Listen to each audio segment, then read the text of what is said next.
हरि ओम।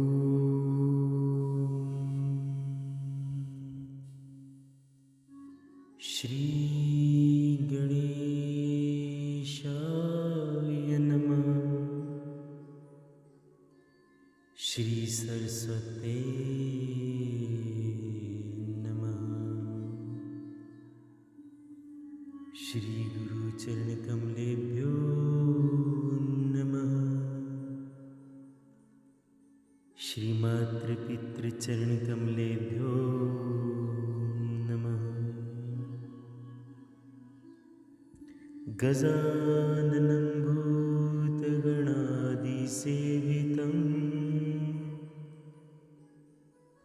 कपितजम्बूफलचारुभक्षणम्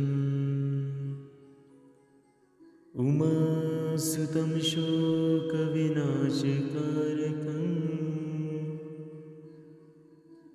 नमामि विघ्नेश्वरपादपङ्कजम्।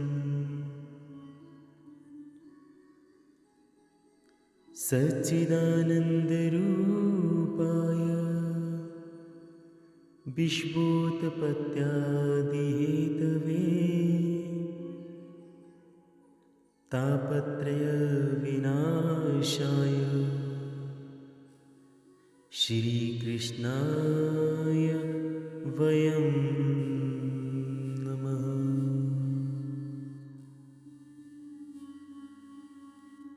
सभी भक्तजनों को जय श्री राधे कृष्ण।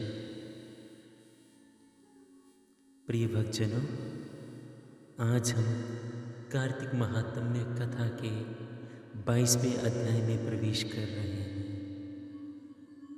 बोलो विष्णु भगवान की जय, कार्तिक महात्म्य की जय, तुलसा मैया की जय, शंकर भगवान की जय।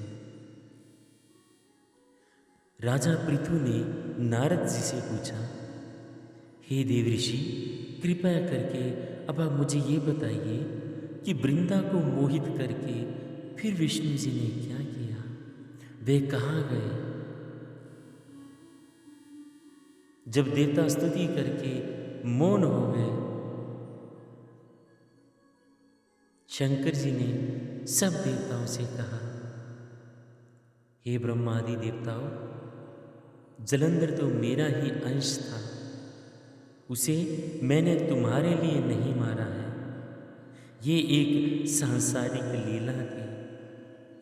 फिर भी आप लोग सत्य कहिए कि क्या आप लोग सुखी हुए या नहीं?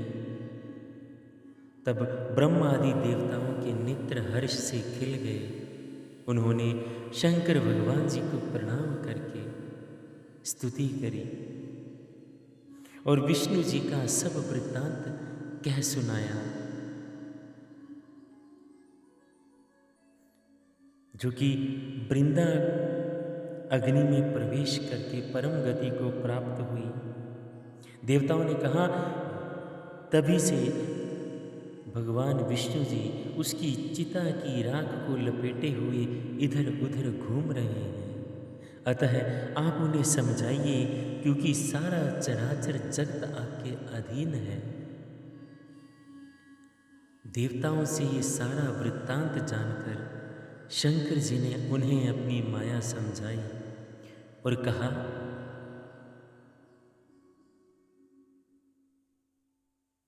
महादेवी उमा, त्रिदिवों की जननी, सबसे परे वह मूल प्रकृति परम मनोहर एवं वही गिरिजा भी कहलाती है। अतः भगवान विष्णु का मोह दूर करने के लिए आप उन्हीं की शरण में जाइए। शंकर जी की आज्ञा से सब देवता मूल प्रकृति को प्रसन्न करने चले। उनके स्थान पर पहुंचकर उनकी बहुत स्तुति की।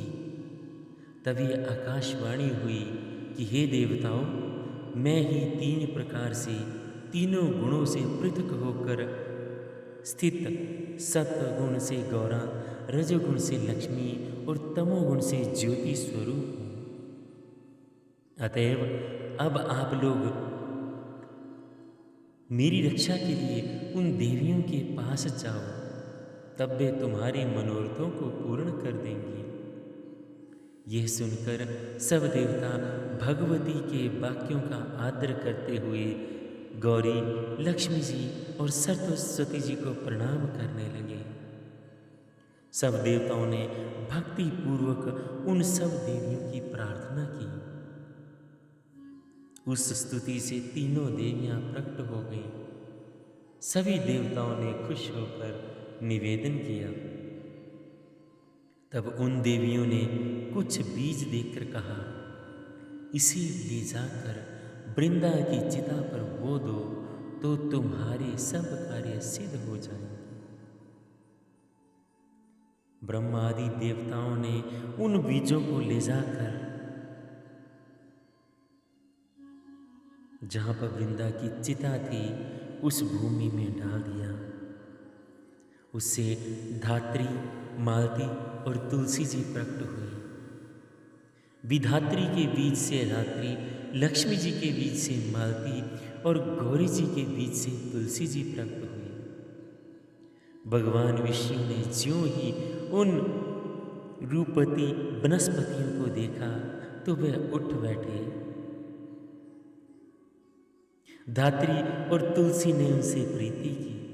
विष्णु जी सारा दुख भूलकर देवताओं से नमस्कृत हो अपने लोक वैकुंठ में चले गए।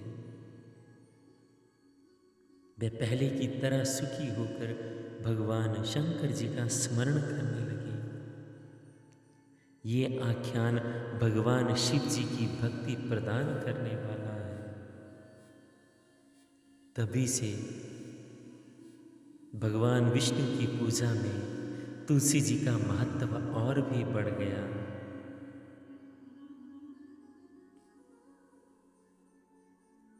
बोलो विष्णु भगवान की जय।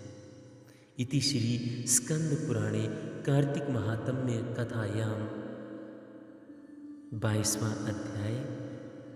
बोलो कार्तिक महात्म्य की जय, विष्णु भगवान की जय, तुलसा मैया की जय, शंकर भगवान की जय।